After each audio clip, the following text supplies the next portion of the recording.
2021 foi marcado pela continuidade da pandemia da Covid-19.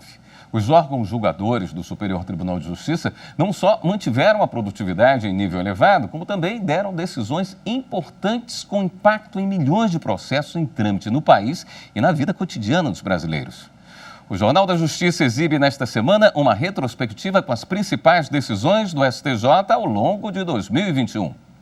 Mesmo quase um ano após o primeiro caso de Covid-19 registrado no Brasil, 2021 começou com um número elevado de casos da doença e vários questionamentos em relação à pandemia chegaram ao STJ. Em janeiro, o presidente da Corte, ministro Humberto Martins, negou liminar contra ato editado pelos ministros da Justiça, da Saúde e da Casa Civil com regras para a entrada de passageiros no país.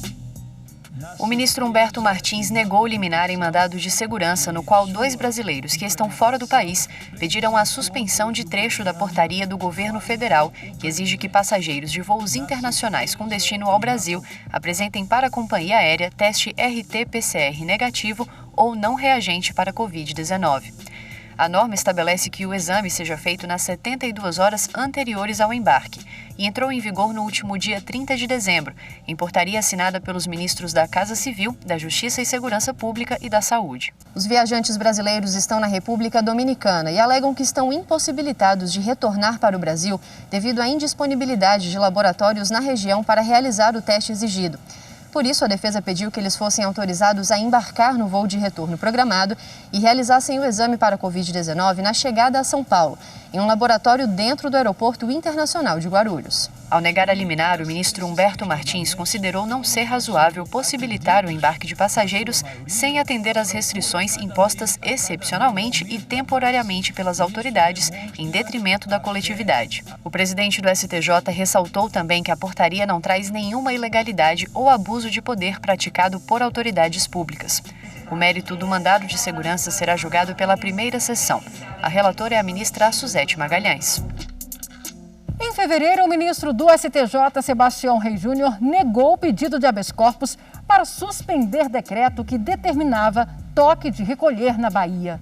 O ministro do STJ, Sebastião Reis Júnior, negou o pedido de habeas corpus em que um advogado buscava a suspensão do decreto editado pelo governador da Bahia para determinar restrições de circulação noturna em alguns municípios do estado, como medida de enfrentamento à pandemia do novo coronavírus. O decreto proíbe a população de permanecer ou transitar em qualquer local público das 8 da noite às 5 da manhã. Durante esse horário, apenas atividades essenciais podem funcionar normalmente. A determinação teve início no dia 22 e vai até o dia 28 de fevereiro. A capital Salvador é um dos municípios atingidos pela medida. No habeas corpus, o advogado sustentou não existir norma legal nem constitucional que autorize o Estado a restringir os horários de locomoção das pessoas, ameaçá-las de prisão ou retirada forçada da via pública em caso de desobediência. Ao analisar o pedido, o ministro Sebastião Reis Júnior observou que a jurisprudência do STJ considera incabível o habeas corpus contra ato normativo em tese, caso da impetração que questionava o decreto estadual. Seguindo os precedentes do tribunal, o relator indeferiu liminarmente o pedido. Com a crise sanitária instalada no país, os questionamentos em torno da pandemia ainda eram frequentes durante o mês de março. O destaque entre os julgamentos do STJ no período foi uma decisão da terceira turma. Os ministros entenderam que, apesar do fim do impedimento legal, a prisão fechada para devedor de alimentos não era permitida. Em função da pandemia da Covid-19, o artigo 15 da Lei 14.010 de 2020 determinou que a prisão por falta de pagamento de pensão alimentícia deveria ser cumprida exclusivamente na modalidade domiciliar. A regra valia até 30 de outubro do ano passado, mas mesmo assim os ministros da terceira turma consideraram que a realidade da pandemia ainda não permite que o devedor de alimentos seja encarcerado. A relatora do habeas corpus julgado, ministra Nancy Andrighi, explicou que com a perda da eficácia da lei e a não prorrogação da recomendação número 62 do Conselho Nacional de Justiça, no mesmo sentido, que vigorou até 12 de março, não há norma atual que regule o modo pelo qual deverão ser cumpridas as prisões dos devedores de alimentos. Segundo Nancy Andrighi, em razão do quadro social e humanitário atual, não é possível retomar a medida coativa extrema, mas também não se pode simplesmente adiar o cumprimento da prisão fechada para um período futuro, pois não há previsão do momento em que ela poderá ser efetivada.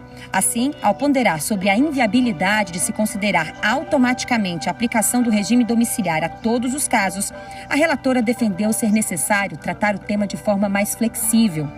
Ao final do julgamento, a turma definiu que caberá ao credor dos alimentos, que tem mais conhecimento sobre as características do devedor, optar pela medida que entenda ser a mais apropriada ao seu caso, o regime domiciliar ou o adiamento da medida para posterior prisão fechada.